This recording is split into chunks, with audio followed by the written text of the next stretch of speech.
One of the first actions taken by President Barack Obama was to contact the major players in the ongoing conflict between Israel and the Palestinians. An action that's being welcomed by a Muslim American and Palestinian Christian who live in Oklahoma.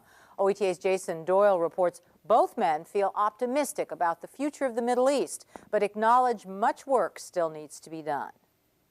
Executive Director for the Council on American Islamic Relations Oklahoma chapter is fresh from his trip to Washington, D.C. to witness the inauguration of President Barack Obama. People were very proud to be there, proud to be Americans, and proud really to just be witnessing a change in our direction of American politics and foreign policy.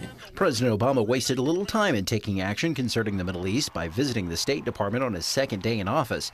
He also took action by naming a special envoy to the Middle East. It sends a very strong message to the Muslim world that, hey, we want to work with you as best we can, and we want to, as he said in his speech, build mutual respect and mutual understanding. Father Constantine Nasser is a Palestinian Christian who was born in Jerusalem and had lands taken away from him, then given to Jewish settlers in the West Bank.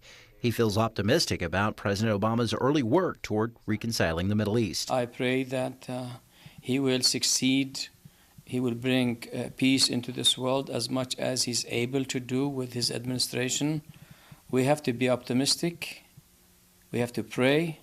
We have to be patient, but also perseverant.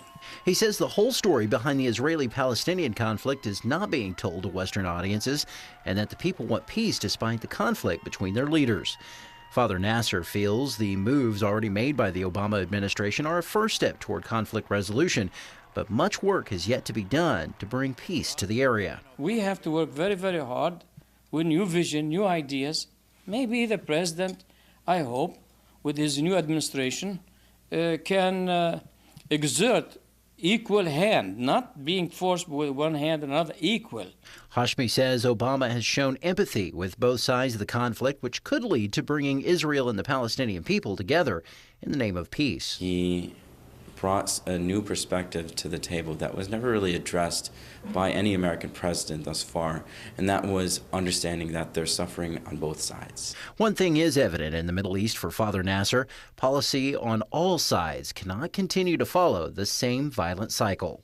You cannot eye and tooth for tooth. You can't do that. I think we need to come to reason. From Oklahoma City, Jason Doyle, the Oklahoma News Report.